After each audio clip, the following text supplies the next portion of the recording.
जय गुरुदेव। जय गुरुदेव। जय गुरुदेव नाम किसका, जय गुरुदेव नाम किसका, प्रभु का पावन नाम, प्रभु का पावन नाम। जय गुरुदेव।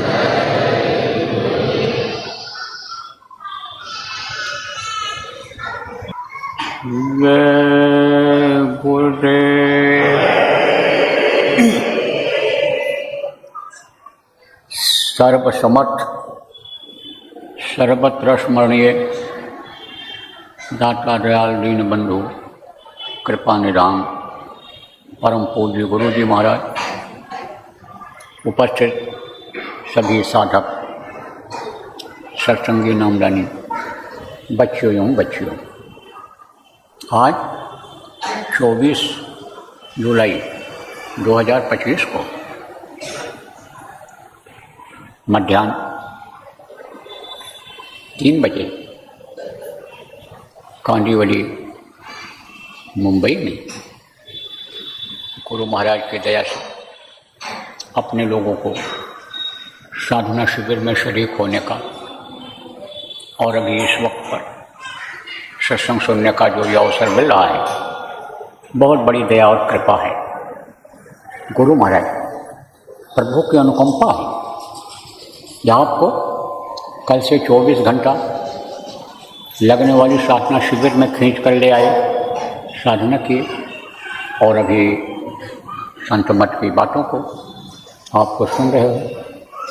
जो भी आप सुनोगे, संत मत की बात सुनोगे, जो भी साधना आपने किया, शरीर को साधा, मन को साधा, प्रार्थना किया, सुमिरन किया, ध्यान किया, भजन किया, ये सब संत मत के अंतर्गत रहा है।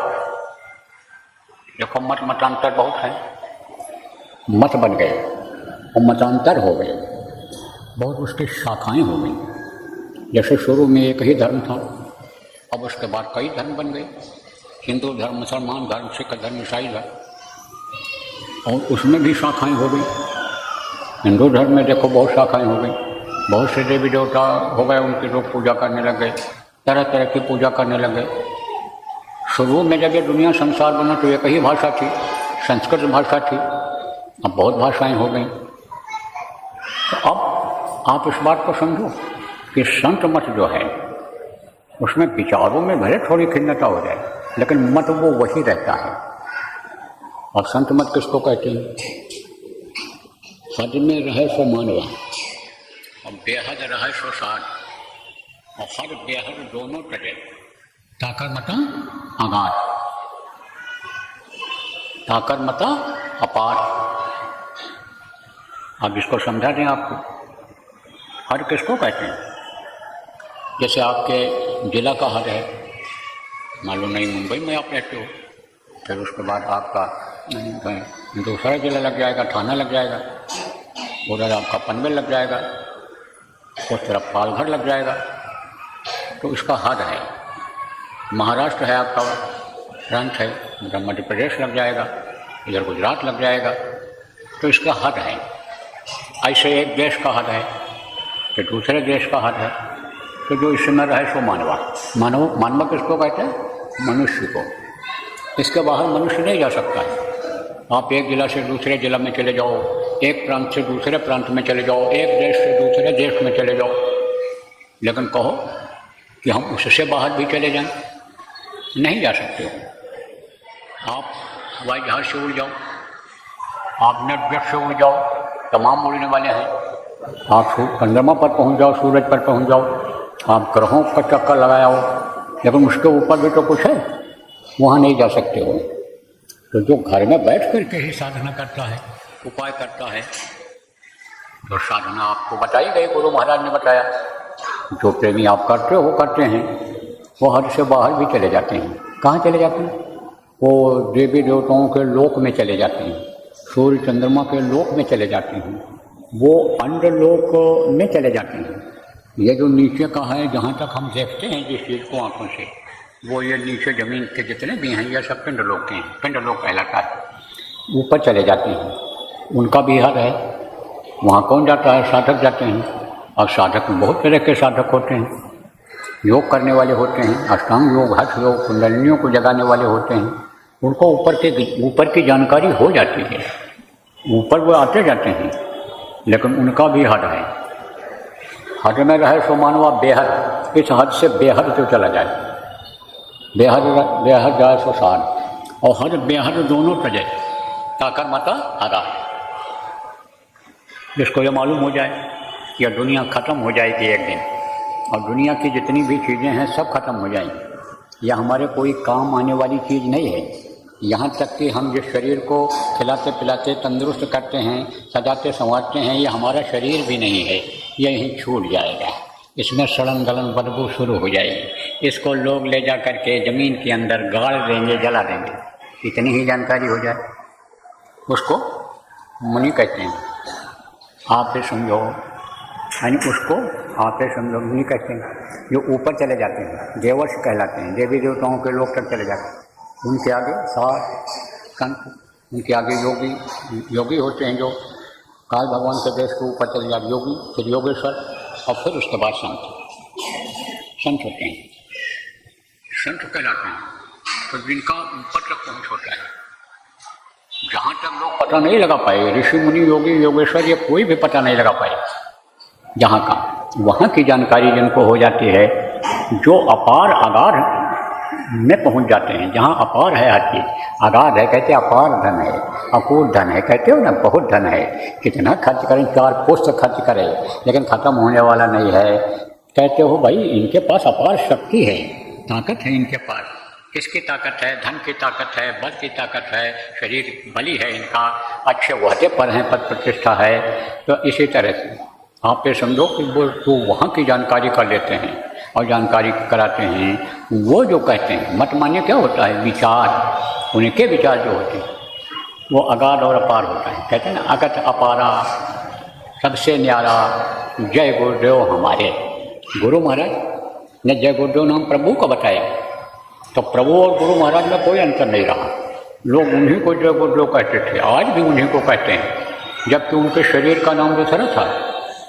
तो अब आप ये समझो, गुरु महाराज जो बातें बता के गए, जो साधना बता करके गए, वो अकथ और अपार हैं, उसकी महिमा का वर्णन नहीं किया जा सकता है। अब संत मत क्या कहता है? संत मत में क्या चीज़ें जरूरी होती हैं? सत्संग, सेवा और भजन। इसको अगर समझ लिया जाए और संत मत के सत्संग को बराबर सुना जाए, कोई भी सुनावे, चाहे गुरु महाराज का कोई शिष्य सुनावे, जिसको थोड़ी जानकारी है वो सुनावे, गुरु महाराज का शिष्य, या गुरु महाराज सुनाते रहे, या गुरु महाराज इसको अधिकृत करके गए, या भी हमारा काम करेंगे देखेंगे उनका सत्संग सुना जाए। तो आप ये समझो, सत्संग सुनना जरूरी होता है। सत्संग से बुद्धि सही होती है, विवेक जगता है, चित्त का चिंतन सही हो जाता है। देखो, मन कोई काम कहता है करने के लिए, तो चित्त से चिंतन करते हो कि भाई चाहे अच्छा काम हो चाहे बुरा काम हो, कि कैसे किया जाएगा, योजना बनाते हो, चित्त से चिंतन करते हो, योजना बनाते हो। तो अब आप ये समझो कि चित्त सही हो जाता है, चिंतन सही का होने लगता है, गलत चिंतन नहीं होता है, जिससे जान माल का खतरा पैदा हो जाए, जिससे समाज देश परिवार नष्ट हो जाए, वो चीज़ खत्म हो जाती है। चित्त मानवता लाता है, चित्त ही से मानवता आती है, चित्त से ही सदाचार त्याग सेवा की भावना जगती है। तो बुद्धि जब सही हो जाती है तो चित्त सही चिंतन करता है और अहंकार खत्म होता है। अहंकार कैसे कैसे लोगों का खत्म हुआ? जब सत्संग में इन बातों को सुना जाता है कि भाई करा कराया सब गया, जब आया अहंकार, सब कुछ किया कराया, थोड़ी देर के अहंकार में खत्म हो जाता है। चाहे धन का अहंकार आ गया आदमी को, और धन के रहते रहते गलत काम कर बैठा, चाहे ताकत में शरीर में ताकत आ गई, बल बढ़ गया और गलत काम कर बैठा, अहंकार में हमारा कोई क्या कर पाएगा? हम 2 आदमी 4 आदमी को ऐसे कमर में ऐसे हाथ में लेकर के उठा लेंगे, पटक देंगे, मार डालेंगे। और चाहे पद पर है, अहंकार आया तो सब खत्म हो जाता है। जहाँ गलत काम किया, करा कराया सब गया, जब आया अहंकार, पद चला जाता है, धन चला जाता है, और शरीर का बल भी चला जाता है। आप लोग मुंबई में रहते हो, जो उम्र दराज हो, जिनकी उम्र ज़्यादा हो गई है, आप देखो 100 करोड़पति अरबपति सब वो शंकु पर आ गए, जो लोगों को तमाम दान पुण्य दिखावे का ही सही करते थे, वो कटोरा लेकर के दूसरे के यहाँ मांगने लग गए, कप प्लेट साथ में रख करके चाय छू मांगने लग गए। जो एक से एक बलवान पहलवान थे, मार दिया फालिज, लग गया लकवा, लग गई बीमारी, उठ बैठ नहीं पाते हैं। तो अब आपके समझो कि अहंकार बहुत बुरी बला है, अहंकार नहीं करना चाहिए। अहंकार बहुत जल्दी आ जाता है आदमी को, किसको नहीं आता है ये भी बता दें। अहंकार में तो देवता लोग भी फंसते हैं, सुर नर मुनि सभी की यह रीति, स्वार्थ पाए करें सकते थे, स्वार्थ में आते और वो भी फंस गए। अच्छे अच्छे लोग अहंकार में फंस गए। आप ये समझो तो प्रभुता पाए का है मन नहीं। गोस्वामी जी महाराज ने कहा जिसके अंदर भी प्रभुता आ गई, प्रभुता किसको कहते हैं? धन हो गया, बल हो गया, ऊंची जगह कुर्सी मिल गई, तो वो है प्रभुता। तो कहा प्रभुता पाए का ही मन नहीं, किसको नहीं अहंकार हो जाता है। अहंकार देवताओं को भी बताया हो गया। तो अहंकार कहते हैं प्रभुता पाही, यानी समझो का ही मत नहीं। को असे जन्म है जग माही, कौन जन्म लिया है दुनिया संसार में जिसको अहंकार न आया हो। तब उन्होंने प्रेमियों क्या कहा, आगे बताया उसको नहीं अहंकार आता है। किसको?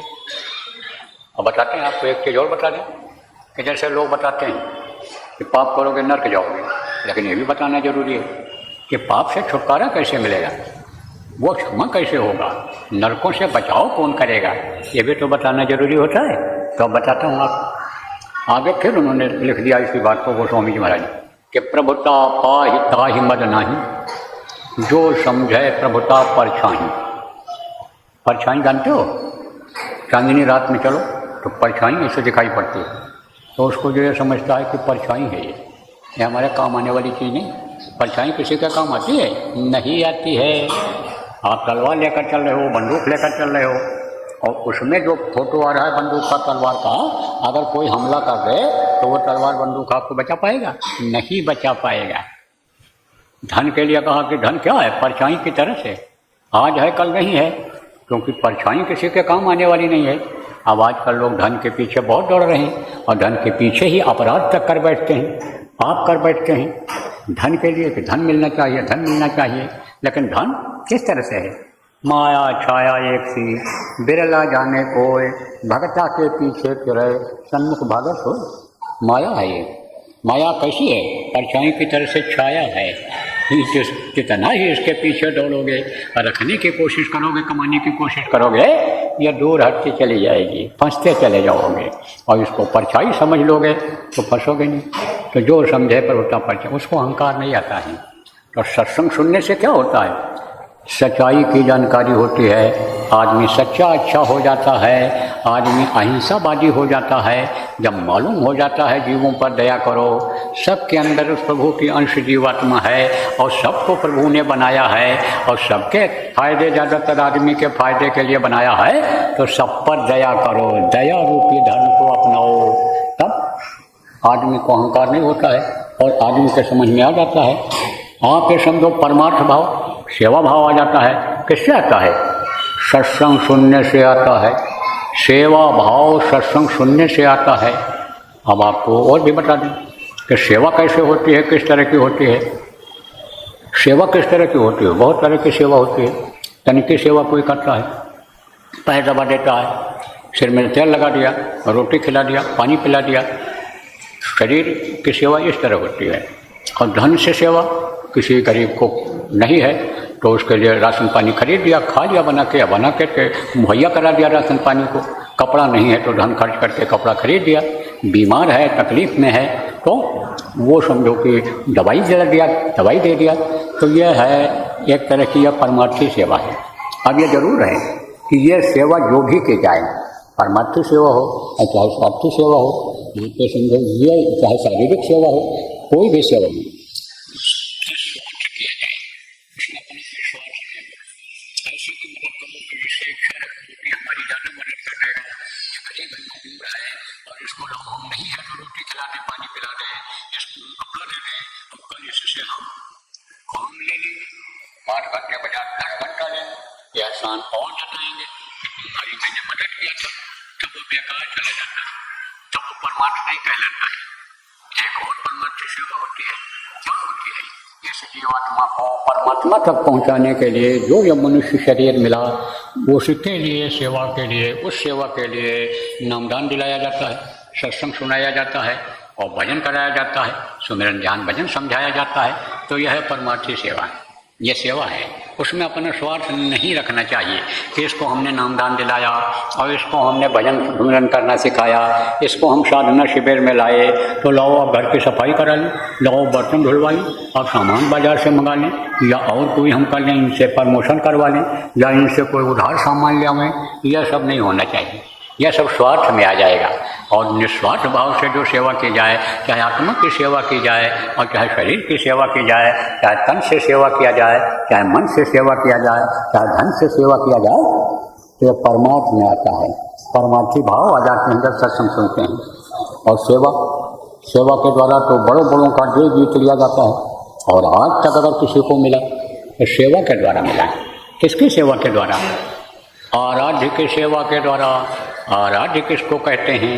जिनका लोग पूजा पाठ करते हैं, जिनको लोग जिनका नाम लेते हैं, उनके द्वारा मिलता है।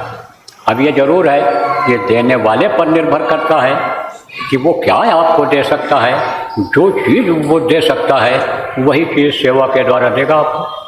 जैसे देखो, बहुत से लोग मंदिरों में जाते हैं, सर सफाई करते हैं, वहाँ फूल पत्ती चढ़ाते हैं, वहाँ कपड़ा पहनाते हैं, वहाँ पर और काम करते हैं, तो भाव उनका जिस तरह का बनता है उसी तरह से उनको लाभ मिलता है, उसी तरह से फायदा होता है। लोग वहाँ भंडारा कर देते हैं और वहाँ पर अनिसंधु कंगलों को खिला देते हैं, वहाँ पर और कोई फल फूल ले गए और फिर चढ़ा करके देवताओं के सामने बांट देते हैं, तो उसका लाभ उनको वो मिल जाता है। क्या मिल जाता है? शरीर के लिए मिल जाता है। धन को जो अच्छे काम में लगा देते हैं उसका लाभ शरीर को मिल जाता है।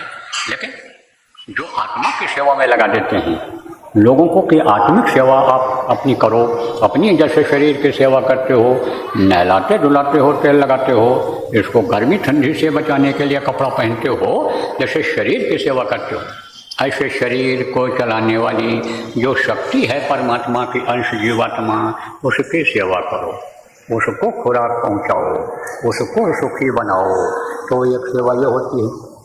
और आप तो समझो भजन ही सार है, भजन ही सही चीज़ है, भजन ही काम आता है। बाकी शरीर की यह जो सेवा, तन मन धन की सेवा है, यह सब यही रह जाती है। और भजन अगर कर ले जाएं तो ये जो सेवा का फल मिलता है भजन में जुड़ता है और भजन में तरक्की होती है। लेकिन भजन करना पड़ता है, उसके किए बगैर नहीं होता है। तो भजन के लिए इसीलिए देखो यानी साधना शिविर लगाई जा रही है, जगह जगह पर लगाई गई। आपके समझो उसका अलग अलग नाम रखा गया। आप समझो 5 दिन का हुआ, 9 दिन का हुआ, फिर उसके बाद 24 घंटे का शुरू किया गया और खंडों में किया गया, कई खंडों में किया गया, कई चरणों में ये चला। और उसके बाद में फिर दुख निवारण ये शुरू हुआ। और फिर ये पिंडी साधना, अंडी साधना और ब्रह्मांडी साधना, ये 3 साधना नाम रखा गया। तो अभी तो आपने जो किया है उसके अलावा भी एक और करना है, तो उसको अभी आप रविवार को लगा लेना। आप जो जिम्मेदार हो मुंबई के, आप इनके साथ बैठ कर चाहो इसकी योजना बना लो कि भाई कहाँ कहाँ लग सकता है और कहाँ किसके यहाँ लगेगा, कहाँ जगह है, कौन लोग लगवाएंगे इसको, कौन लोग बुलाएंगे, इंतजाम करेंगे। ये जो जितने भी जिम्मेदार मुंबई के हो, जो आपने 5 भाग 6 भाग में पूरे मुंबई को बांट रखा है, उसके जो 5-5 आदमी हो, आप लोग मिलकर के उसकी योजना पहले से ही बना लो।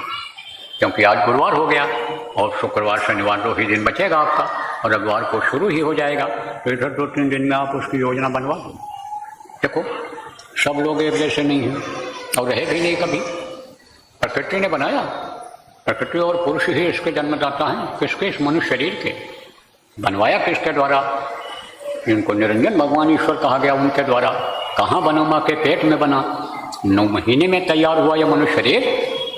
तो उन्होंने भी बराबर 5 उंगलियां नहीं बनाई, अलग अलग नाप की हैं ये 5 देखो, लेकिन 5 की उपयोगिता है, 5 की ज़रूरत है। जैसे कहते हैं पढ़ा और कढ़ा जो होते हैं, पढ़ाई करने वाला होता है और एक काम करने वाला अनुभव वाला होता है। दोनों जब मिल जाते हैं तब बढ़िया से काम हो जाता है।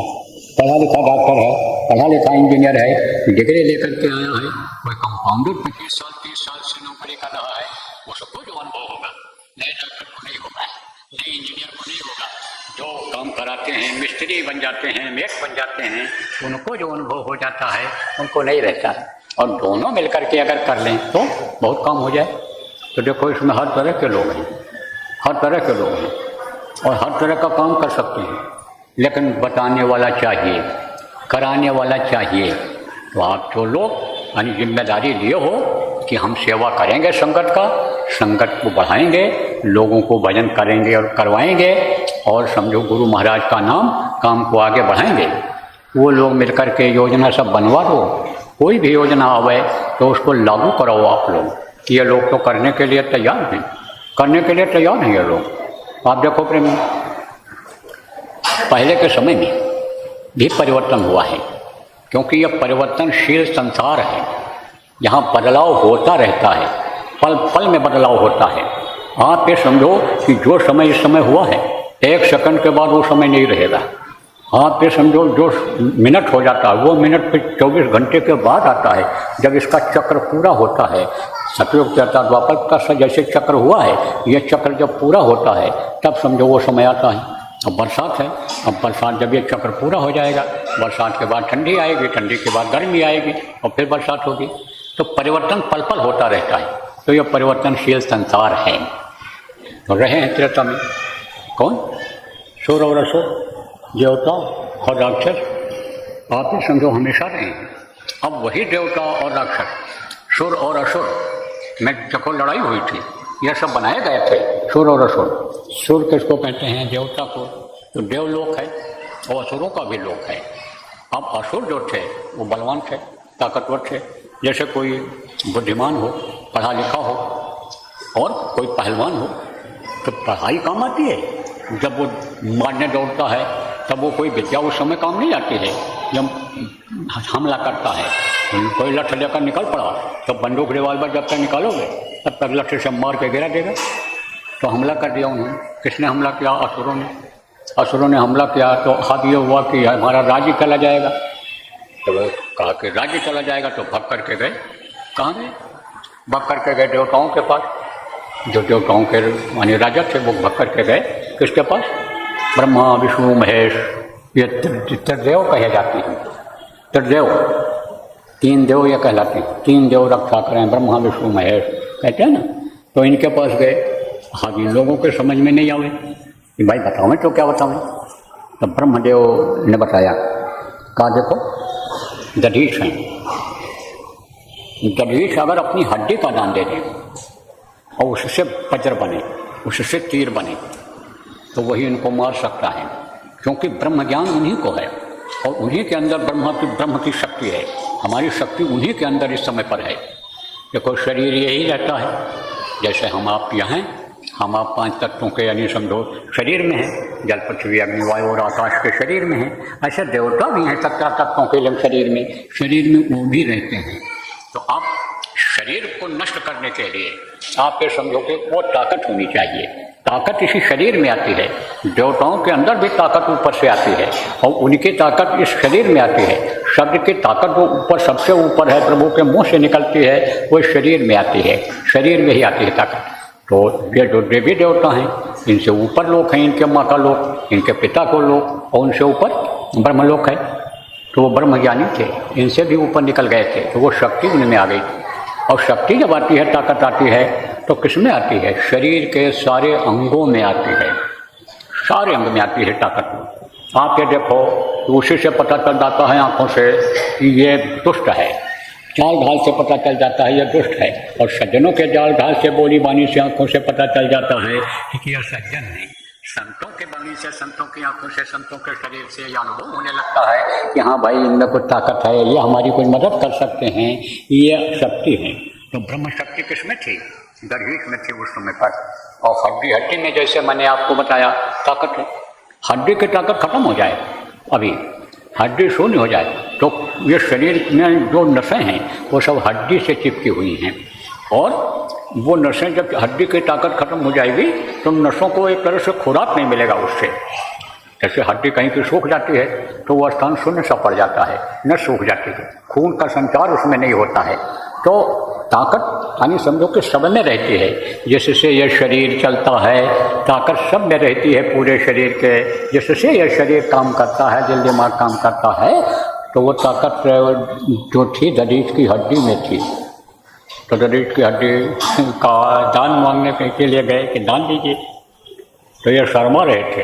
कौन शर्मा रहा था? इंद्र देवता जो राजा कहलाते हैं। क्यों? इसलिए कि एक बार उन्होंने उनका सिर काट दिया था और फिर जो है अन्य दूसरे ने जोड़ा था, किया था। ये लंबी कथा हो जाएगी, लेकिन अब करें तो क्या करें, जान बचाने का और कोई तरीका नहीं।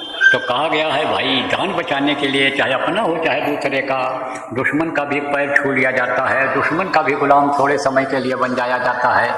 तो गए, देवताओं को लेकर गए, प्रार्थना किया, तो उन्होंने स्वीकार कर लिया। और उन्होंने जो है कथाओं में आता है कि चटवा चटवा करके गाय को नमक लगा के और मांस और खून अपना सब खत्म कर दिया और प्राण त्याग दिया, हड्डी दे दिया। उससे असुरों का संहार हुआ था, हारे थे। नहीं तो ये वहाँ पर आप ये समझो कब्जा कर लेते, असुर ही असुर रहते। अब ये भी आपको बता दें, आसुरी शक्तियाँ और दैवी शक्तियाँ ये दो होती हैं। तो आसुरी शक्ति जिसमें रहती है वो आसुरी काम करता है, वो गलत काम करता है, उसका खान पान खराब हो जाता है, मांस मछली खाना लगता है, भैंसा मुर्गा खाने लग जाता है, गाय बैल खाने लग जाता है, आदमी खाने लग जाता है, पक्षी खाने लग जाता है, जल का जीव खाने लग जाता है। और उसी तरह से जो खाता है मांस को, उसी तरह से उसकी बुद्धि हो जाती है। जैसे पशुओं में पक्षियों में ज्ञान नहीं होता है, बुद्धि भ्रष्ट होती है, बुद्धि नहीं होती है, ऐसे उसकी भी बुद्धि भ्रष्ट हो जाती है। तो जैसे वो भोग करते हैं, कोई भी हो, एक ही कोख से पैदा होने वाले ये जो पशु हैं, वो ज्ञान जब नहीं रखते हैं तो अपनी बहन के साथ ही भोग कर बैठते हैं, अपनी ही माँ के साथ गाय के ऊपर ही चढ़ बैठते हैं, तो ज्ञान नहीं रह जाता है उनको। तो वो क्या होता है, बुद्धि भ्रष्ट होती है। इससे आसुरी प्रवृत्ति जिसको कहते हैं, जिसको साधारण भाषा में राक्षस कहते हो, राक्षस बन जाती है। तो मनुष्य शरीर में उस वक्त पर त्रेता युग में राक्षसों का राजा कौन था? रावण। रावण का बड़ा चलता था, टूटी बोलती थी, सकल धर्म दे कहीं विपरीता, कहीं न सकहीं रावण भय भीता। और रावण के भय से किसी की कुछ बोलने की हिम्मत नहीं पड़ती थी। वरुण कुबेर सुरेश समीरा रण सम्मुख काहू न धीरा, ये सब देवता, वरुण कुबेर और सुरेश ये सब देवता हैं, ये लोग उसके सामने टिकते नहीं थे। यहाँ तक कि कहा गया है कि वो जो है पुष्पक विमान जो है देवता से छीन के ले लिया था। आप समझो इंद्र को भी वो दौड़ाता था, इंद्र की शक्ति उस समय जिसके शरीर में थी वो उसको भी दौड़ाता था, देव शक्ति जिसमें थी उसको पानी भरवाता था वो। लेकिन ज़्यादा दिन तो कोई चला ही नहीं। ये धरती का विधान है कि फला सो झड़ा और बरस हो बताना। बलि विक्रम व्याणोदधीश गए और पारस गए जिन भारत ठाना, गए दुर्योधन जंग जुड़े जिन 64 कोष में छत्रो ताना। और बलि ऐसे बलवान गए जकरे कखरे 10 कंध लुकाना। और धरा का प्रमाण यही स्वामी, फला सो झड़ा बरस हो बताना। उनका भी बताया मौत का जमाना होता है, कोई न कोई बहाना बनते चल जाता है। जैसे नमाज किया, क्या किया, एक्सीडेंट में खत्म हो गए, बीमारी में खत्म हो गए, अरे समझो कि रात भर में यानी खत्म हो गए। पूछे भाई क्या बीमारी हो गई थी? अरे बोले रात को खाए, गैस बन गई, पेट फूला और सुबह दम निकल गया। तो कोई न कोई बहाना होता है। ऐसे बहाना बना, तो बहाना बना उसको मारने का बनाया गया। भेजे गए, कौन भेजे गए? राजा दशरथ के पुत्र राम, जिनको आज भगवान कहते हैं, विश्वामित्र मांग करके ले गए। 12.5 वर्ष तक उनको वहाँ रखा, विद्या सिखाया, विद्या गुरु उनके बने। और फिर जब वो लैस हो गए सारी विद्या अस्त्र शस्त्र से, तब लैस हो गए। राजेश तपस्वी संतुष्टा सत्यवादी जितेंद्रिय दाता सूर दयालुष्टा वेद पाठिए 9 गुणा। जब 9 गुण आ गए तो वापस भेज। फिर उन्होंने दीक्षा लिया। किससे लिया? वशिष्ठ जी से। आध्यात्मिक ज्ञान किया, अभ्यास करना शुरू किए। अब आप ये समझो कि उनको किस काम के लिए भेजा गया था? रावण के विनाश के लिए, रावण को मारने के लिए। लेकिन जिनको छोटे छोटे लोग कहते हैं, अनपढ़ और गरीब कहते हैं, ऐसे आप बहुत से लोग हो जिनको लोग तवज्जो ही नहीं देते हैं, जो अपने को बड़ा समझते हैं। लेकिन देखो प्रेमियों, परिवर्तन हुआ है, बदलाव हुआ है तो छोटे लोगों के द्वारा हुआ है। और परिवर्तन अगर होगा भी तो जो निश्चित है होना, तो किसके द्वारा होगा? आपके द्वारा होगा, आप लोगों के द्वारा होगा, साधक समाज के द्वारा होगा, बाबा जय गुरुदेव संगत के द्वारा होगा, बाबा जय गुरुदेव और उनके बाद के नामदानियों के द्वारा होगा। परिवर्तन होगा, बहुत बड़ा परिवर्तन होगा, जो देश और दुनिया में नहीं हुआ है। एक धर्म रहेगा, एक सत्य राजा रहेगा, एक नियम चलेगा, एक कानून चलेगा। जैसे सतयुग में था, सतयुग आएगा, कलयुग जाएगा, कलयुग में ही सतयुग आएगा। लाएगा तो यही लाएंगे, आप जैसे जिनको लोग कहते छोटे लोग लाएंगे, वही लाएंगे। बड़े जो अपने को समझते हैं, चाहे विद्या में, चाहे बुद्धि में, चाहे धन में, चाहे पद प्रतिष्ठा में, वो खड़े खड़े देखते रह जाएंगे। जैसे अयोध्या में थे, एक से एक पढ़े लिखे लोग थे, एक से एक ज्योतिषी विद्वान थे, लेकिन राम का साथ दिए थे? नहीं दिए। कौन साथ दिया? बंदर और भालू साथ दिए, कोल और भील साथ दिए, लेकिन उनके द्वारा परिवर्तन हुआ।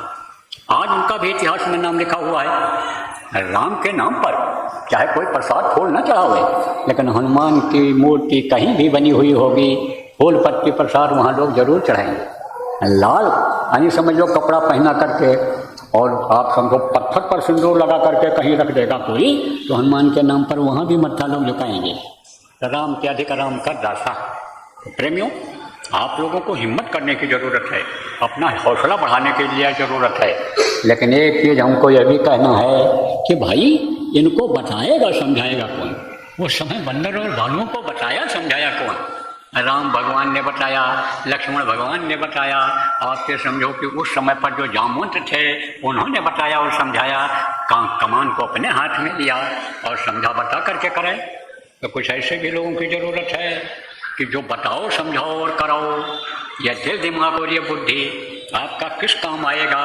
कुछ नहीं, सब लेकर चले जाओगे। देखो कुछ लोग आप इसमें ऐसे भी बैठे हो जो अपने अपने घरों से सुन रहे होगे, ऑनलाइन ये प्रसारित कर रहे हैं संदेश को। ऐसे भी हो कि जिनके ऊपर गुरु महाराज की बहुत बड़ी दया मिली है। आपके माता पिता जाते रहे, गुरु महाराज से आपके बुद्धि विवेक के लिए दया मांगते रहे, नौकरी चाकरी के लिए, धन व्यापार के लिए दया मांगते रहे, तो वो उनका मांगना और आप ये समझो कि गुरु महाराज का देना ये आपके लिए फलदायी हो रहा है। मोटे बात आप ये समझो कि गरीब से गरीब आदमी मोटर कारों पर चलने लग गया, अच्छा कपड़ा पहनने लग गया। जिसके पास 10 था उसके पास 100 हो गया, 100 के पास 1000 हो गया, 1000 वाले के पास लाख हो गया, लाख वाले के पास करोड़ हो गया। कितने गुरु महाराज के नाम का करोड़पति बन गए। आज जो समझे प्रभुता पर चाहिए, अगर उसमें फंसोगे आप तो चली जाएगी ये माया। माया का सिद्धांत क्या है? खावत खर्चत मुक्ति दे और संचित नरक द्वार। माया छाया एक सी, बिरला जाने को है और भगता के पीछे फिरे सन्मुख भगत। इसका सिद्धांत यह है कि अगर इकट्ठा करोगे, किसी दिन गलत ढंग से पैसा आ गया तो वही बुद्धि खराब कर देगा, मार दोगे, काट दोगे, कत्ल कर दोगे, बस वो सब चला जाएगा। और कमाने की कोशिश करोगे कि लाख का करोड़ हो जाए, करोड़ का अरब खरब हो जाए, अरब खरब है तो कुबेर का खजाना हमें मिल जाए, तो पता चला छापा मारा सब ले गए, डकैत आए सब ले गए दीवार पर दिखा करके। तो ये समझो कि इकट्ठा करने से ही जान का खतरा पैदा होता है। तो अच्छी जगह पर लगाओ, गलत जगह लगाओगे तो पाप लगेगा और नर्क जाओगे। अच्छी जगह पर लगाओगे तो यही लक्ष्मी बढ़ती चली जाएंगी। हम मोटे तौर से आपको बता दें, गुरु महाराज को लोग सेवा देते थे, कोई कार्यक्रम हो उसकी सेवा देते थे, कार्यक्रम में लग जाते थे। तो गुरु महाराज रखते थे किसी का? महात्मा कर्जा नहीं रखते हैं। जो महात्माओं के काम में मदद करता है उसको 1 का 10 गुना वापस कर देते हैं। तो प्रेमियों, आप इस बात को समझो। तो उन्होंने जो है क्या किया? मार्गदर्शन किया था। वो सेना 11 छोड़ी द्वापर में, उसके सामने कोई एक टिक पाते थोड़े लोग, लेकिन उनका मार्गदर्शन किसने किया? कृष्ण ने किया। तो उन्होंने 11 छोड़ी सेना को 18 दिन के अंदर महाभारत में खत्म करा। और जब यह था कि अब पांडव और पांडव की सेना खत्म हो जाएगी, ये खत्म हो जाएंगे, तो पांडव के साथ कुछ बच भी गए और पांडव सब बच गए। तो प्रेमियों, अब इस समय पर इस चीज़ की ज़रूरत है। तो देखो, इसमें सुनने के बाद अब आप कहोगे भाई हम क्या सेवा करें, कैसे सेवा करें, सत्संग कैसे सुने? तो सत्संग का संकल्प बनाया जाता है। और सत्संग देखो पहले एक जगह पर ही ज़्यादातर होता था, लेकिन अब क्षेत्र बहुत बढ़ गया और अत्याचार पापाचार भी बहुत बढ़ गया, लोगों के कर्म खराब हो गए तो ये सत्संगों में पहुँच नहीं पाते, माया बहुत बढ़ गया तो ये पहुँच नहीं पाते। तो देखो कुछ समय से अभी दौरा संत ज़्यादातर करते हैं, नानक जी के समय से ही देखो दौरा शुरू किया, नानक जी ने बहुत दौरा किया और बहुत जगहों पर बनाया। आप समझो यानी जो ये मिशन बढ़ रही है इस समय, चाहे राधा स्वामी का हो और चाहे उनका हो, चाहे ये जैन धर्म चलाने वालों का हो, चाहे ये बुद्ध धर्म चलाने वालों का हो, उनके जो मार्गदर्शक थे, गुरु थे, बहुत मेहनत किए थे। तो गुरु महाराज भी जगह जगह सत्संग सुनाने के लिए जाते थे कि सब सुन लें, सब समझ लें, सब चेत जाएं। जो जीवात्मा सोई पड़ी है, जो धन मोह माया में ये फंसे हैं, सोए हुए हैं, इनको समझाया जाए, उससे थोड़ी ढिलाई दी जाए तो जगह जगह सत्संग होता रहता है। तो सत्संग में जाना चाहिए। तो यह बात आपके समझ में आ गई। सेवा का आप करते ही हो, सत्संग भी सुनते हो बहुत लोग, मैं तो देखता हूँ बहुत लोग सुनते हैं। मैं तो ये भी देखता हूँ कि आपके मुंबई के कुछ लोग ऐसे भी हैं, कहीं भी मैं रहूँ, विदेश में अगर चला गया तो वहाँ पर कहते हैं अब हम कैसे पहुँच पाएंगे, वीज़ा नहीं है, कोई कहता पासपोर्ट ही नहीं बना, कोई कहता डेट एक्सपायर कर गया पासपोर्ट का, तो हमारा मान लिया जाए। इतनी लगन है, इतना तारीख याद रहता है पूर्णिमा को आने का, त्रयोदशी को आने का इतना याद रहता है। जैसे त्रयोदशी और पूर्णिमा को आप भंडारा करते हो, सत्संग करते हो, नामधनी करते हो, साधना शिविर लगाते हो, ऐसे पूर्णिमा को आने का वो याद रखते हैं, त्रयोदशी को याद रखते हैं और वहाँ पहुँच जाते हैं। बम्बई के कुछ लोग नहीं थे, लगातार बहुत से लोग ऐसे हैं जो गुरु महाराज के टाइम पर जाते थे और गुरु महाराज ने हमको काम सौंपा तो अब हमारा जहाँ होता है वहाँ भी जाते और सेवा भी करते हैं। सेवा आप भी करते हो, सेवा का फल भी गुरु महाराज आपको देते हैं।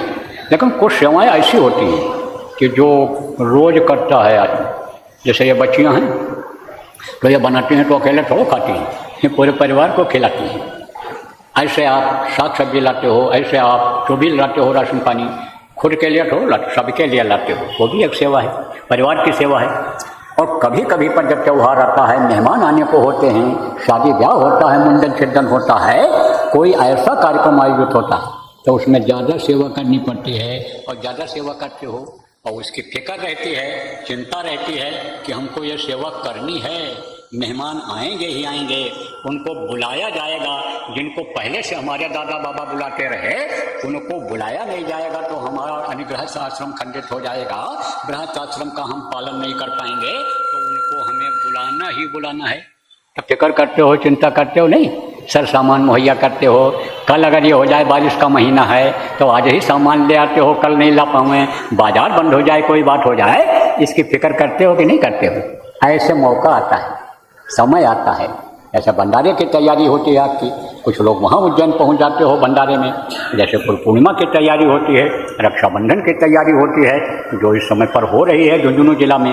गुरु पूर्णिमा का अभी देखो जयपुर में हुआ, तत्पश्चात एक ही महीने में आपका रक्षाबंधन का होने जा रहा है, अभी जन्माष्टमी होगी, कार्तिक पूर्णिमा होगी और आपके समझो यानी कार्तिक पूर्णिमा होगी, उसके बाद में यानी समझो कि ये ग्वार की पूर्णिमा होगी, ये सब पूर्णिमाएँ होंगी जिनको शरद पूर्णिमा कहते हैं, कार्तिक पूर्णिमा कहते हैं। तो ये जो त्योहार टाइप के आते हैं, पूर्णिमा अमावस्या आती है, जब से हम आप मनाने लगे, गुरु महाराज जो मनाते थे वो अब राष्ट्रीय त्यौहार हो रहा है, और राष्ट्रीय त्यौहार तो उसकी तैयारी पहले से होती है। तो अब आप समझो कि उसमें वो कैसे होती है, सबके सहयोग से होती है, कमज़ोर कमज़ोर जिलों में भी होती है। जयपुर जिला में बहुत सत्संगी हैं, जयपुर में हुई जोरदार हुआ, अब झुंझुनू जिला में कम सत्संगी हैं और झुंझुनू जिला कमज़ोर पड़ा, सब लोग मिल करके कर रहे हैं। वो भी कमज़ोर थोड़ा पड़ेगा, अरे चल करके देख जाना, कमज़ोर नहीं पड़ेगा, वो भी जोरदार होगा, वो भी फलदायी होगा। अब ये जरूर है कि ये ज़्यादा फलदायी रहा, कौन, गुरु पूर्णिमा, बहुत लोगों को लाभ हुआ, उपाय बताया गया वहाँ, बीमारी में लाभ हुआ, दिमागी टेंशन में लाभ हुआ, धन की कमी में फ़ायदा महसूस किया, घर में जो लड़ाई झगड़ा रहता है कमी आई। आप पूछ लेना जो लोग गए थे, जिनके भाव अच्छे रहे, श्रद्धा प्रेम रहा, जिनको बताया गया उसको उन्होंने किया, जो बगैर पैसे का करना था, बहुत थोड़े मेहनत से ही होना था, विश्वास किया, उनको ज़्यादा फ़ायदा हुआ, नहीं तो फ़ायदा सबको हुआ। यह कहावत है, 16 आना का 1 रुपया होता था, अब तो 100 पैसे का रुपया होता है। तो कहते हैं कि किसी को 2 आना, किसी 4 आना, किसी का 8 आना, और किसी को 16 आना फ़ायदा हुआ, बताते हैं लोग। तो वो ज़्यादा फलदायी रहा। लेकिन फलदायी वो भी होगा, रक्षाबंधन का भी फलदायी होगा। अब देखो प्रेमियों, आप लोगों को भी इस तरह का कार्यक्रम कराने का मौका मिल रहा है। किसको मौका मिल रहा है? मुंबई के लोगों को, आसपास के लोगों को, महाराष्ट्र के लोगों को एक मौका मिलने जा रहा है। कौन सा मौका मिलने जा रहा है? इसके लिए अगर आप पासपोर्ट करो हमको, तो हम आपको कार्यक्रम दे दें, राष्ट्रीय कार्यक्रम दे दें हम आप, तो मेहनत करोगे? अरे करोगे? जिसके लायक जो काम है वो करोगे। यस, तो हमारे पास दरख्वास्त आई है। किसकी दरख्वास्त आई है? दरख्वास्त संगत के कुछ जिम्मेदारों की आई। दस्तखत तो कई लोगों ने किया है। ये हमारे पास एप्लीकेशन भेजे हैं, कागज़ भेजे, इसमें जन्माष्टमी के कार्यक्रम की मांग कर रहे हैं। तो कराओगे सब लोग? सहयोग करोगे? यस, सहयोग करोगे।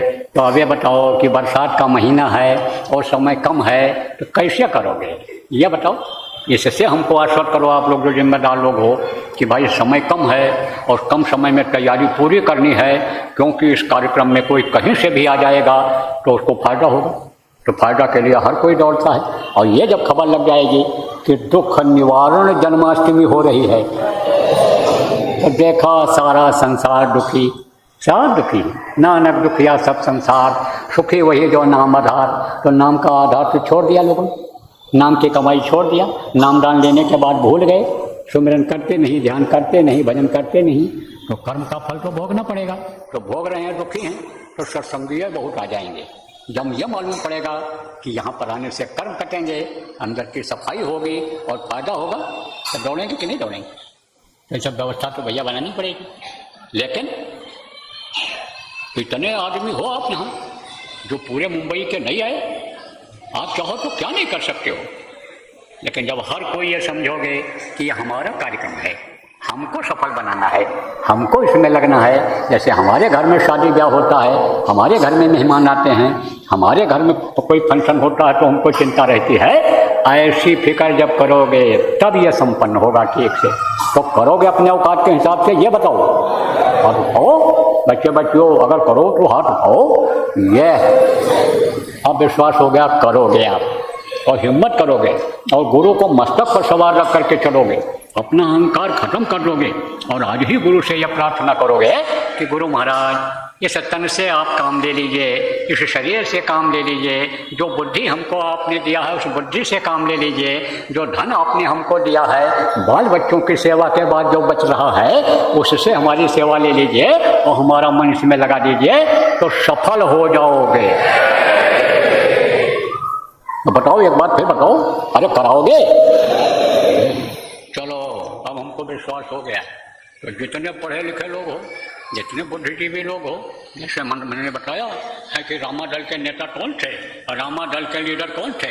रामा दल के राम भगवान खुद थे, जिनको भगवान कहा जाता है।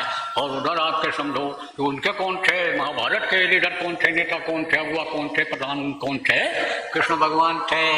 ऐसे आपको बनना पड़ेगा। उनको भी कहीं से ताकत मिली थी, तब वो मनुष्य शरीर हमारा आपका जैसा है, ऐसे ही शरीर में थे, तब वो काम कर पाए थे। तो उनको अगर ताकत मिली थी तो क्या आपको नहीं मिल सकती है? आपको भी मिल जाएगी। तो जिसका दिल दिमाग इस तरह का है, आप योजना बनाओ। और देखो, सबसे पहले आप जगह देखो, ऐसी जगह देखो, और ऐसी जगह आप लोग बताओ। अभी इसके बाद गोष्ठी नहीं कर लो। जो समझदार लोग हो, बुद्धिमान लोग हो, और अकल लगा करके, शरीर से थोड़ा मेहनत करके, सुबह शाम ही समय निकाल करके जो कर सकते हो वो तो यहीं बैठ जाना, मेहनत करना, मतलब मीटिंग करना, गोष्ठी करना। और बाकी लोग ये जो कहने से करने वाले लोग हैं, चले जाएंगे। तो अब देखो अपनी अपनी एरिया में कि कहाँ ऐसी जगह है। तो मुंबई शहर में तो ऐसी जगह मिलना मुश्किल है। जहाँ आबादी ज़्यादा है वहाँ इतनी जगह बरसात के महीने में मिलना मुश्किल है। तो 20-30 किलोमीटर और आगे भी देख लो, चारों तरफ मुंबई के। वैसे तो इधर अगर देखोगे, पहले इधर ही देख लो, आपका ये गोरेगांव है, आपका अंधेरी है, आपका ये मलाड है, आपका ये इधर इस एरिया में देख लो। और इधर आप पे समझो न बने बात तो और कहीं देखो, मुंबई के बाहर देखोगे मिल जाएगा, कोई ना कोई जगह मिल जाएगी। लेकिन एक आदमी, 2 आदमी, 4 आदमी, 10 आदमी की टीम बहुत जल्दी खोज करके जगह निश्चित नहीं कर सकती है। और कार्यक्रम जब तभी फाइनल होगा, बात तो मैंने बोल दिया आपके लिए, लेकिन फाइनल तभी होगा कि जब जगह मिल जाएगी और सरकारी अड़चनें कोई नहीं आएंगी, जिनको परमिशन कहते हैं, परमिशन मिल जाएगा और आपकी व्यवस्था हम समझ लेंगे कि व्यवस्था हो जाएगी, तब हम औपचारिक रूप से घोषणा कर देंगे कि जन्माष्टमी मुंबई में ही होगी। अभी तो करने वाले बहुत जगह तैयार हैं, पहले से ही दरख्वास्त दे देते। शरद पूर्णिमा का पहले से ही आ गया, कार्तिक पूर्णिमा का पहले से ही आ गया, दशहरा दिवाली का पहले से ही मांग करने लग गए। तो अब आप समझो दरख्वास्तें बहुत पड़ी हैं लोगों की। तो नहीं, जब हम देखेंगे कि हिम्मत टूट गया, नहीं कर पा रहे हैं, हिम्मत करोगे सब हो जाएगा। तभी तो दया का अनुभव होगा, जब सब लोग हिम्मत करोगे तब घोषणा हो जाएगी और जल्दी से जल्दी ये पूरा हो जाए। आप ये समझो कि जिसको ऑफिशियली ऑर्डर कहते हो वो हो जाए, उसके लिए लग करके जल्दी से जल्दी हमको आप बता दो। तो देखो ये अवसर मिलने जा रहा है, बड़ा अवसर, राष्ट्रीय कार्यक्रम आपको मिलने जा रहा है। उधर तो कार्यक्रम ही से बंद हो गए थे, देखो नामदान भी नहीं भंडारे में हो पाया, स्वास्थ्य हमारा खराब था, तो अब आप ये समझ लो कि अवसर मिल रहा है। अब कोई ज़रूरी नहीं है अवसर फिर मिले आपको, तो आप अगर समझो कि कर ले जाओगे व्यवस्था तो यहाँ हो जाएगी जन्माष्टमी। व्यवस्था कर ले जाओगे, जगह खोज ले जाओगे, कोई दिक्कत जब हम देखेंगे इनको नहीं होगी, तब कार्यक्रम यहीं मुंबई में ही जन्माष्टमी का हो जाएगा। चलो अब समय निकला जा रहा है, नए लोग आए हैं, किस लिए आए हैं? सत्संग सुनने के लिए आए हैं। तो एक दिन में सारी बात नहीं बताई जा सकती है, मोटी मोटी बातें हम बता करके और आपको अनमोल चीज़ देते हैं। जो रुपया पैसा धन दौलत देने से और राजपाट देने से मिलने वाली चीज़ नहीं है। जो गुरुओं ने अपनी मौज से दिया, जो महात्माओं ने अपनी मौज से दिया, वो मौज से होती है, यह मौज पर निर्भर करता है। इसलिए वो चीज़ आपको देंगे। आप समझो नाम रूपी रत्न देंगे आपको, और रत्न अगर मिल जाए तो रुपया पैसा से, चांदी सोना से कीमती होता है, तो यह सबसे कीमती है। यह नाम और नाम की कमाई और नाम की ताकत जब आपके शरीर के अंदर उतर आएगी, तब आपको पता चलेगा कि हाँ इसमें कितनी ताकत है। देखो, जो इच्छा की नहीं मन माही, धन प्रताप कर दुर्लभ नहीं। आदमी जिस चीज़ की इच्छा करता था वो इच्छा पूरी हो जाती थी, जिस चीज़ को सोचता था वो हो जाता था। तो यह सब क्या था? यह सब शक्ति थी, यह सब नाम की महिमा थी। तो वो नाम आपको दूंगा जिसके लिए गोस्वामी जी ने कहा, राम न सकहि नाम गुण गाई। नाम की महिमा का व्याख्या वो भी नहीं कर पाए। सुमिर पवन सुत पावन नामो, सुमिरन करके वो नाम को उन्होंने जपा तो राम को बस में करके रखा। नाम समझो कि काम ज़्यादा हनुमान ने किया, आप समझो कि श्रेय उन्होंने दिया कि हमारे आराध्य हैं या हमारे अन्य समझो देवता हैं, मालिक हैं, और उन्होंने उनको नाम दे दिया, श्रेय दे दिया कि देखो हनुमान मतलब हमारे समकक्ष हैं। ऐसे ही समझ लो प्रेमी। तो देखो बताते हैं आपको, जो नए लोग आए हो, ये जो मनुष्य शरीर है ये किराए के मकान की तरह से, जैसे किराए के मकान में मुंबई में आप रहते हो बहुत से लोग, लेकिन वो आपका तो है नहीं, वो तो मकान मालिक खाली कराएगा किसी न किसी रूप में खिलाएगा, खाली कराएगा। कैसे भी खाली करोगे आप? तो किराए के मकान की तरह से इसके जो मालिक हैं वो दूसरे हैं, जिनको काल भगवान ईश्वर कहा गया, वो जब चाहेंगे तब खाली करा लेंगे। और शरीर नहीं रहेगा तो कुछ कर पाओगे? कुछ नहीं। इसलिए शरीर रहते रहते अपनी आत्मा का कल्याण कर लो, इससे हो जाएगी। जो बताऊँगा अब आपको बताऊँगा नाम। देखो जैसे आपका नाम है, जैसे आपका रूपीय चेहरा है, आप कहीं रहते हो आपका स्थान है, और आपके मुंह से जो आवाज़ निकलती है वो आपकी आवाज़ है। ऐसे ही यह 5 धनी हैं, इनका नाम है, इनका रूप है, इनका स्थान है, इनकी है आवाज़। तो वो मैं भी आपको बताऊंगा और रटाऊंगा, याद कराऊंगा। जितना भी आप याद कर सको याद कर लो, जो न याद हो पावे उसका लिखा हुआ कागज़ यहीं आपको मिल जाएगा। जो मराठी समझते हैं और हिंदी मराठी आप जो दोनों जानते हो, आप प्रेमियों इनको लिखकर मराठी में दे देना और मराठी में बोल कर समझा देना। कोई ज़रूरी नहीं है कि यह सब हम जो बोल रहे हैं हिंदी को ये समझ रहे हों, इसलिए इनको आप समझा देना। और सुमिरन ध्यान भजन भी प्रेमियों इनको समझा देना। हम तो यहाँ नाम बताएंगे ही रटाएंगे, सुमिरन ध्यान भजन भी समझाएंगे, थोड़ी देर कराएंगे भी, लेकिन बाकी जिम्मेदारी आप लोग ले लो। तो इनका एकरारनामा भराए हो या जो इनको अपने साथ लाए हो, बाकी जिम्मेदारी हम अब आपको सौंपते हैं। तो देखो प्रेमियों, आप कागज़ ले लेना, याद कर लेना, नहीं लिखवा लेना, याद कर लेना, और बताना मत किसी को। बता दोगे इन नामों को तो उसका कोई फ़ायदा नहीं होगा और आपका हो जाएगा नुकसान, भारी नुकसान हो जाएगा। इसलिए उसको मत बताना। अब 3 चीज़ समझो। सुमिरन, सुमिरन कहते हैं माला जपने को, दूसरा है ध्यान, ध्यान कहते हैं आँख से देखने को, और तीसरा है भजन। भजन किसको कहते हैं? कान से सुनने को भजन कहते हैं। तो सुमिरन, ध्यान और भजन, ये 3 चीज़ है। अब ध्यान जब लगाओगे आप, आँख बंद करके जैसा बताऊंगा वैसा ध्यान लगाओगे, और जैसा बताऊंगा कान से सुनने के लिए सुनोगे, तो आपको कुछ सुनाई पड़ेगा। क्या सुनाई पड़ेगा? वो जिसको लोगों ने अनहद कहा, वेदवाणी कहा, आकाशवाणी कहा, गुरुवाणी कहा, गैबी आवाज़ कहा, साउंड कहा, जो ऊपर से हो रहा है वो सुनाई पड़ेगा। वो बाजा सुनाई पड़ेगा कि जो ऊपर में बज रहा है इसी में सुनाई पड़ेगा। और सुनाई पड़ा तभी तो कहा कि 5 नौबत बाजती हो 3600 राग। कहाँ? इसी शरीर में सुनाई पड़ता, अंदर में सुनाई पड़ता है। कौन से कान सुनाई से सुनाई पड़ता? अंदर में जीवात्मा एक कान है, उससे सुनाई पड़ता है। आप समझो, जब सुनाई पड़ेगा तो बर्दाश्त नहीं कर पाओगे, दूसरे को बता दोगे, और जैसे बताओगे बंद हो जाएगा। तो जो मस्ती सुनने की मिलती थी वो भी अब खत्म हो जाएगी। तो रोगे, चिल्लाओगे। रुपया पैसा चले जाने का जितना दुख नहीं होता है, पुत्र परिवार पति पत्नी के मरने से जितना दुख नहीं होता है, उतना दुख तब होता है। खोजोगे तो बड़े कार्यक्रमों में कई ऐसे लोग मिल जाएंगे, इन्हीं में पता लगाओगे तो मिल जाएंगे। बंद हो गए। कहते ना, सुनाई हमको डायरी लिख कर देते हैं। साधना शिविर में जो अनुभव होता है, बहुत अनुभव हो रहा है, लोग लिख कर दे देते हैं। कहते सुनाई पड़ रहा था, बंद हो गया। दिखाई पड़ रहा था, वो बंद हो गया। अब बहुत तड़प रहे हैं, बहुत मेहनत कर रहे हैं। पूछा भाई क्यों ऐसा हो गया? कहे हमारे समझ में आ रहा है। आप बताओ। हमने कहा तुमने इधर उधर खाया किया होगा, कोई गलत काम किया होगा, शरीर से मन से कोई गलत सोचा होगा। कहते नहीं नहीं ऐसा तो कुछ नहीं किया, कोई ऐसा नहीं, बहुत बढ़िया संयम से रहता हूँ, घर की ही रोटी बनवा के खाता हूँ, और मेहनत ईमानदारी की कमाई करता हूँ, सब करता हूँ। तब पूछो भैया बता तो नहीं दिया था किसी को? बता तो दिया था। तो अब वो नहीं हो पा रहा है, बता देने से सब चला जाता है।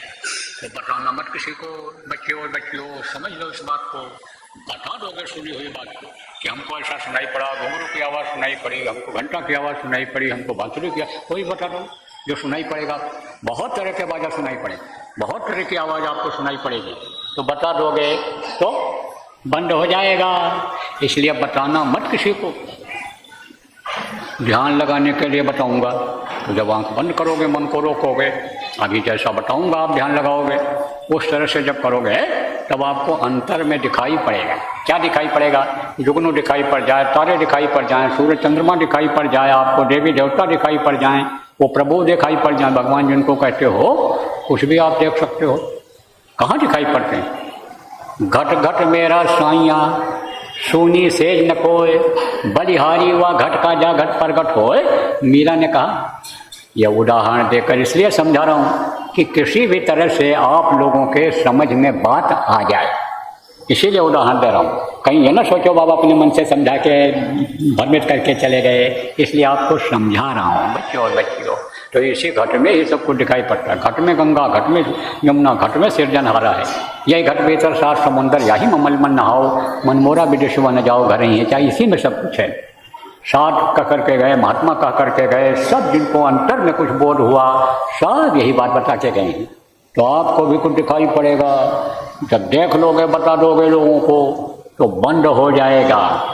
फिर वो नहीं दिखाई पड़ेगा, बंद हो जाएगा। जैसे जिनकी मोबाइल देखने की आदत है और देखते रहते हैं, बैटरी डाउन हो गई, मोबाइल ख़राब हो गया, तो चाहे खाना न हो, खाने का पैसा ले जाकर मोबाइल रिपेयर कराते हैं, बैटरी बदलवाते हैं, मरम्मत करवाते हैं कि हमको देखने को मिल जाए। ऐसे ही आप फिर समझो कोई काम में मन नहीं लगेगा, बस वही याद आती रहेगी कि फिर वही दृश्य दिखाई पड़ जाए, फिर वही सीनरी हमारे सामने अंतर में आने लग जाए।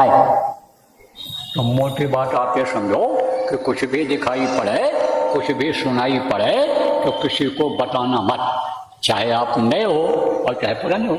और आज अगर संकल्प बना रहोगे, पुराने लोग जिनको कुछ नहीं दिखाई सुनाई पड़ रहा है, और ध्यान लगाने लगोगे 2 घंटा बैठ करके सुबह शाम, 3 घंटा बैठ करके सब मिला करके 24 घंटे में बैठने लगोगे, तो आपको भी दिखाई पड़ सकता है। आपको भी पड़ सकता है, आपको भी सुनाई पड़ सकता है। और पुराने लोग आप याद कर लो कि आपको तो करने। हमने देखा नए लोगों पर बहुत दया हो रही है, क्योंकि वो बात को मान लेते हैं। पुरानों को भी विश्वास नहीं होता। क्यों? क्योंकि उन्हें अहंकार है कि हम पुराने हैं, हम पुराने यानी समझो अहंकार है। तो नए लोगों के लिए भी बहुत अच्छा अवसर रहेगा अगर आप बात को मान लोगे, करोगे तो बताना मत किसी को, कुछ भी दिखाई सुनाई पड़े, और ना इन नामों को आप बताना। अब आप समझो 3 चीज़, जैसे आपको बताया सुमिरन, माला जपने का नाम सुमिरन, आँख से देखने का नाम ध्यान, और कान से सुनने का नाम भजन। ये 3 चीज़ है, सुमिरन, ध्यान और भजन। ये 3 चीज़ आपको बताया। और 3 चीज़ और बताता हूँ। 3 आँख, 3 कान और 3 नाक। 2 आँखें ये बाहर है ये, और एक आँख अंदर जीवात्मा में है। जीवात्मा क्या है? परमात्मा की अंश है। कहाँ बैठी हुई? यहाँ पर, शरीर के सबसे ऊपर शिखर पर बैठी हुई है। यहीं से पूरे शरीर को चलाती है। उसी की ताकत यहाँ अंगूठे तक आती है और सारे नसों में जाती है। 72,000 नाड़ियाँ उनमें जाती है, लाखों की संख्या में नसें हैं इसके अंदर, उसमें जाती है। हड्डी मांस सब उसी के ताकत से काम करता है। तो वो जीवात्मा यहाँ बैठी हुई है, यहाँ से दिखाई पड़ जाती है। दोनों आँखों को जब यानी समझो एक जगह पर टिकाते हैं तो दिखाई पड़ जाती है। तो एक समझो कि आँख उसके अंदर है, जीवात्मा के अंदर, और 2 आँखें बाहर, और 2 कान बाहर, और एक कान जीवात्मा में है। उससे ऊपरी लोगों की आवाज़ें सुनाई पड़ती हैं। इन दोनों कानों से बाहर की आवाज़ सुनाई पड़ती है। इन दोनों आँखों से बाहर की चीज़ें दिखाई पड़ती हैं, और उससे ऊपरी लोगों की चीज़ें दिखाई पड़ती हैं। और 2 नाक शरीर में है, 1 नाक जीवात्मा में है। कहोगे 2 नाक कहाँ से है? तो ये जो सुराख है यही है नाक, ये सुराख नाक है। ये ऊपर जो लगा है ये काम नहीं करता है, इसका कोई काम नहीं। इसका केवल एक काम है कि ये जो दोनों नली है इसको ढक करके रखा है, ये बंद न होने पावे, इसको साफ सुथरा रखा है। बनाने वाले ने देखो ये क्या बना दिया, ये रोएं बना दिया अंदर, कि जिससे धूल गड़ जाए तो पहले रोएं में फंस जाए, अंदर न जाए। तो ये जो है यानी केवल यही काम करता है। शरीर को चलाने की अहम भूमिका कौन निभाता है? असला काम कौन करता है? यही दोनों सुराख, जिनको नाक कहते हैं, यही करते हैं। अब नए लोगों को क्या पता कि भाई क्या काम ये करता है। ये दोनों अगर बंद हो जाएं तो राम नाम सत्य हो जाएगा, बच नहीं सकते हो। कहते ना चुल्लू भर पानी में डूब के मत जाओ। चुल्लू भर पानी में कैसे कोई डूब सकता? ऐसे पानी ले लो हाथ में चुल्लू भर, नाक डूबो, मुँह बंद कर लो तो खत्म हो जाओ। हालांकि कोई करना मत ऐसा, खत्म हो जाने के बाद फिर कुछ नहीं रह जाएगा। और आत्महत्या का पाप अलग लगेगा। जीव हत्या का भी पाप लगता है और आत्महत्या का भी पाप लगता है। फिर जो नर्क नहीं भी जाने वाले नर्कों का सैर करना पड़ेगा, मार खानी पड़ेगी, सजा भोगनी पड़ेगी, लाखों लाख अंत वर्ष तक उसमें पड़ा रह जाना पड़ता है कर्मों के अनुसार। तो जीव हत्या बहुत बड़ा पाप है, आत्महत्या बहुत बड़ा पाप है। तो पाप मत करना। ये तो जानकारी के लिए बता रहे हैं, करने के लिए नहीं बता रहे हैं बच्चियों, समझ लो ठीक से। तो एक सुराख दाहिनी तरफ और दूसरा है बाईं तरफ। एक सुराख से अच्छी हवा अंदर जाती है और दूसरे सुराख से गर्म हवा, गंदी हवा बाहर निकलती है। ये समय समय पर बदलते रहते हैं, अपने आप बदलते रहते हैं। ये अपना काम कभी बंद नहीं करते हैं। खाओ पियो, नहाओ धो, टट्टी मैदान करो, सो, कोई भी काम करो, तो ये अपना काम बंद नहीं करते हैं। यह नहीं सोते हैं, यह शिथिल नहीं होते हैं, ढीले नहीं पड़ते हैं। सो जाने के बाद हाथ पैर काम करना बंद कर देता है, आँख काम करना बंद कर देता है, मुंह ये जीभ नहीं चलती है, कुछ खा नहीं सकते, सुन नहीं सकते हो, लेकिन ये अपना काम बंद नहीं करते। सांस लेना नहीं बंद होता है। क्या रजाई ओढ़ लो तो भी यानी कहीं ना कहीं से सांस आता रहे तो जिंदा रहोगे। ये अपना काम करेगा। एकदम से समझो कि हवा ना जहाँ न जाए वहाँ ये काम क्या करेगा। जब बाहर की हवा नहीं ले पाएगा, अंदर की हवा छोड़ नहीं पाएगा ठीक से, तो वहाँ मतलब समझो कि दम घुट जाता है। लेकिन जहाँ से कहीं से हवा मिलेगी ये ले लेगा, जरूर अपने आप ले लेगा और अपना हवा जो है निकाल देगा। ये दोनों सुर बदलते रहते हैं। ये तो 2 नाक बाहर, इससे खुशबू और बदबू लेते हैं। और अंदर में एक नाक है, वहाँ की खुशबू कैसे लेते हैं? स्वर्ग वैकुंठ देव लोगों की। तो उन लोगों में तो बदबू है ही नहीं, वहाँ तो ऐसा कोई रोटी पानी खाना नहीं रहता है, ये फल फूल है। वहाँ तो कोई इस तरह लेकिन संदास करता नहीं, इस तरह का पेशाब करता नहीं, तो गंदगी कहाँ से आई? गंदगी है ही नहीं। वहाँ तो सुंदरता ही सुंदरता है, खुशबू ही खुशबू है। तो वो खुशबू जो है, चाहे फल की हो, चाहे फूल की हो, चाहे अन्य चीज़ों की हो, वातावरण की खुशबू हो, तो वो कौन लेता है? ये नाक अंदर वाला लेता है। खुशबू उससे मिलती है अंदर के नाक से।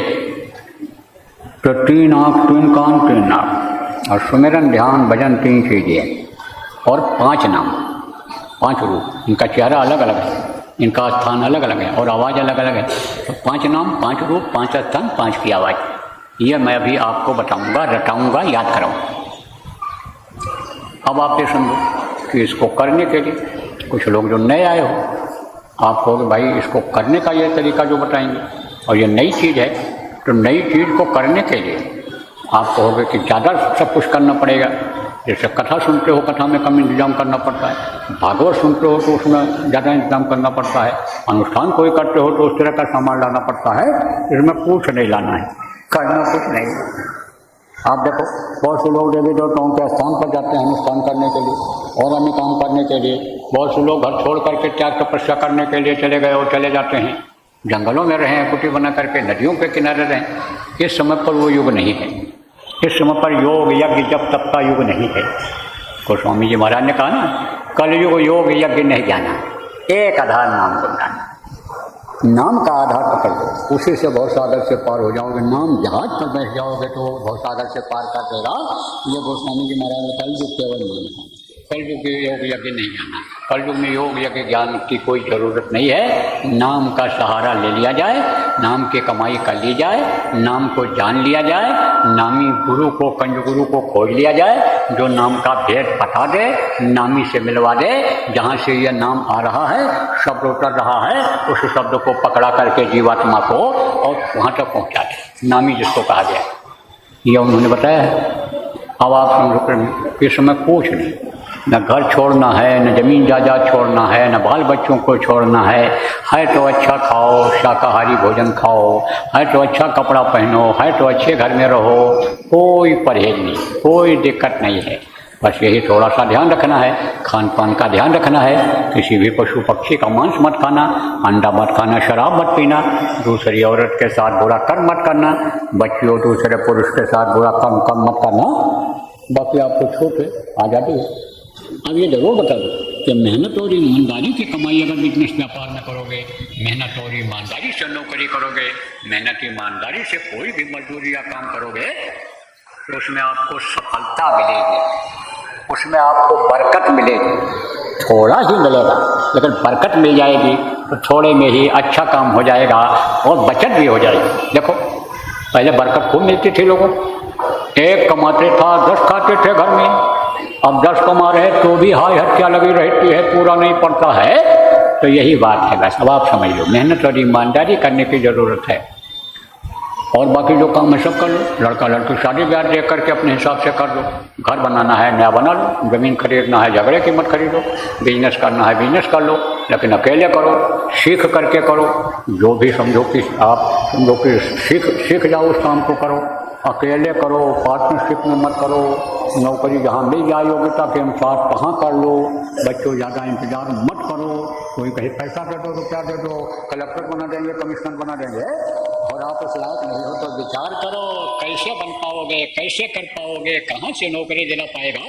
वो तो पैसा लेकर चला जाएगा। बहुत पढ़ जाते हैं आजकल तो यही सब कर रहे हैं, ठगी का ही आप समझो धंधा बना लिए। तो ऐसा कोई मत करना। लालच में प्रेमियों ज़्यादा मत आना, लालच में आओगे तो फंस जाओ और घर का भी चला जाएगा, इज्जत अलग से जाएगी लालच में।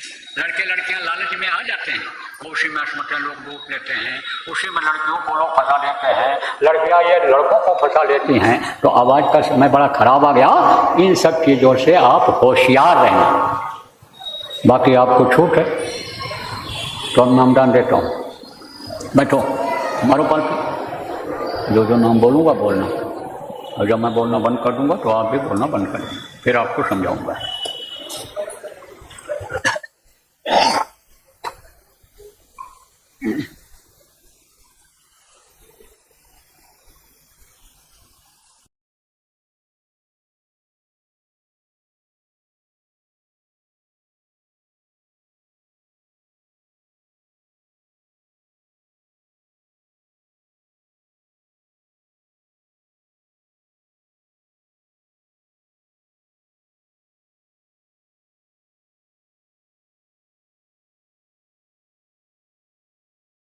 ये जब कभी भी देखो सत्संग हो, न सुनाई पड़ेगा किसी को, तब ऐसे ऐसे हाथ हिला क्या करना, ऐसे ऐसे कि नहीं सुनाई पड़ रहा, समझे।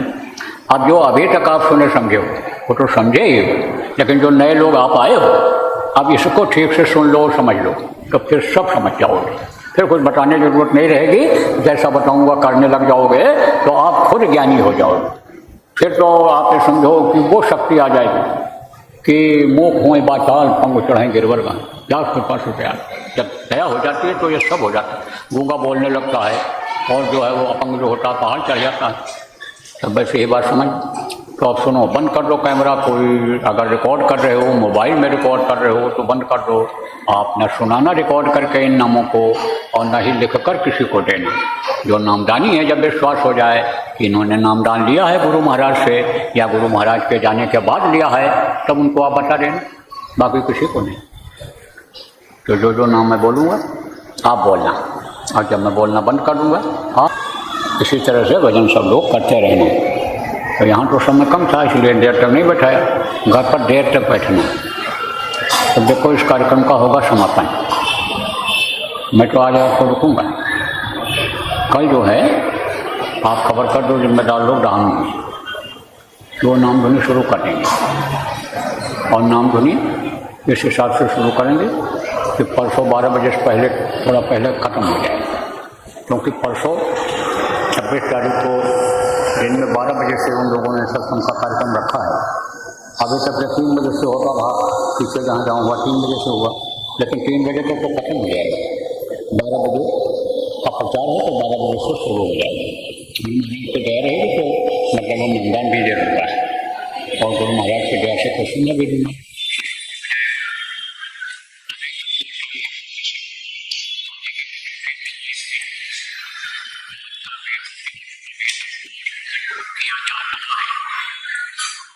में भी हो जाएगा, लेकिन तारीख में आपको आज रात तक या कल सुबह बताऊंगा, क्योंकि इनसे विचार विमर्श कर लूँ मुंबई वालों कि भाई आप कैसे क्या करो और हमारे लायक क्या सहयोग रहेगा। तो हम विचार विमर्श कर लें और उसके बाद में फिर आपको तारीख दे देंगे और आप प्रचार कर देना, व्यवस्था कर लेना। तो आपके यहाँ भी हो जाएगा, मालिक की दया होगी तो वापी में भी हो जाएगा। तारीख आपको बता दूँ। अब वापी वाले आप रुको, चले जाओ, कोई बात नहीं, फ़ोन से बात हो जाएगी। तो बोलो जय गुरुदेव। तो रक्षाबंधन का कार्यक्रम कहाँ होगा? झुंझुनू में। झुंझुनू जिला या राजस्थान में है। 7, 8 और 9, 7 को भी शाम को हो सकता है और 8 और 9 को तो होना ही होना, 9 को सुबह होगा और 8 को दोनों समय होगा। सर नामदान भी गुरु महाराज की दया से होगा। और अगर यहाँ व्यवस्था हो गई, जगह मिल गई ठीक से, तो जन्माष्टमी का यहाँ आपको मुंबई में हो जाएगा। मुंबई के चारों तरफ कहीं भी आसपास में 20, 25, 30 किलोमीटर तक देख लो आप, जहाँ सवारी का साधन हो, लोग आसानी से पहुँच जाएंगे, जहाँ सुविधा हो, पानी पेशाब की, बिजली की सुविधा मिल जाए आपको। रहने की भी कुछ सुविधा बनानी पड़ेगी, रहने की सुविधा अगर है तो ठीक है, नहीं बनानी पड़ेगी। इस हिसाब से सब देख लो, पानी पकाने की व्यवस्था हो जाए, रहने की, कुछ खाने पीने भंडारा वगैरह चल जाएगा, तो वहाँ पर जगह देख लो तो जन्माष्टमी का यहाँ हो जाएगा। और ये दोनों कार्यक्रम जब हो जाएंगे तब सर पूर्णिमा कार्तिक पूर्णिमा के बारे में भी बता दिया जाएगा कि कहाँ पर होगा। तो बोलो जय गुरुदेव। तो एक संत मठ की आरती में बोलूँगा और उसके बाद ये कार्यक्रम संपन्न हो जाएगा। विनय करूँ मैं दो कर जोड़, सतगुरु द्वार तुम्हारे विनय करूँ।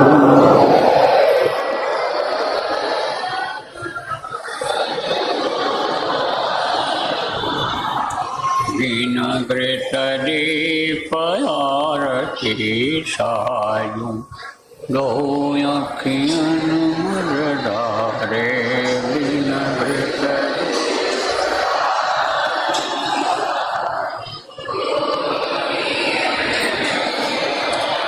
बाओ सहित बैठी जाओ, जो हत प्रियतम प्यारे बाओ।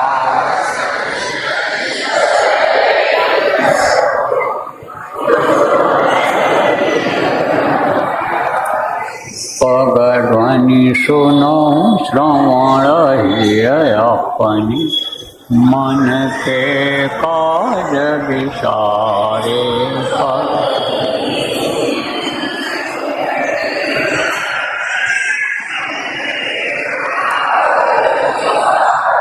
जागी सुरत पियत चरणामृत, पियत पियत होई न्यारे।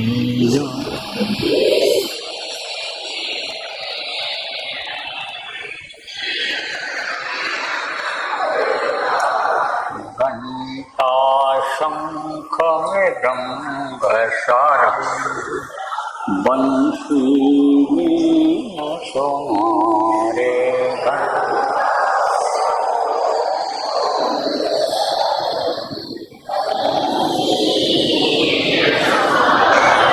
ये गुरुदेव आरती करती, गावत जय जयकारे जय।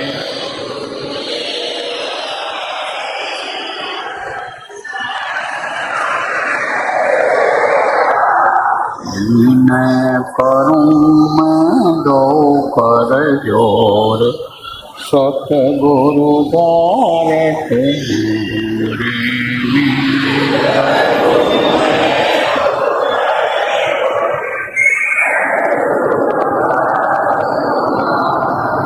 दाता द्वार तुम्हारे।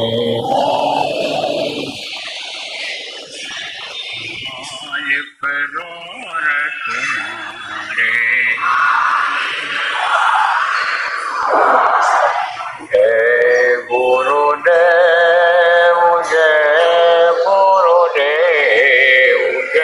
जय गुरुदेव जय गुरुदेव जय जय गुरुदेव। जय गुरुदेव जय गुरुदेव जय गुरुदेव जय जय गुरुदेव।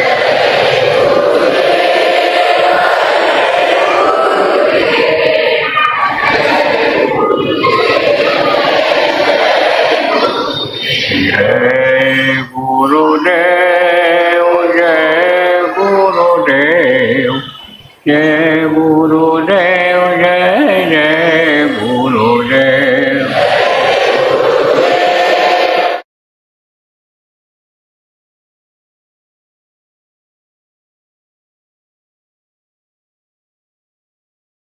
जय गुरुदेव।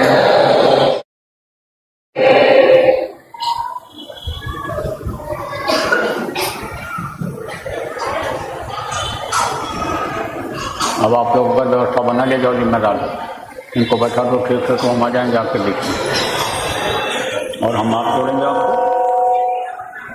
आप ये ऐसे बैठना जैसे आराम से बैठे रहता है, आमने सामने रहेंगे तो मिल लेंगे। बात कुछ नहीं सुनूंगा, किसी कोई तकलीफ नहीं, सब उपाय बता दो। इसलिए ज़्यादा परेशान मत करना, मेरी बीमार आदमी हम बुढ़ा रहे। बोलो जय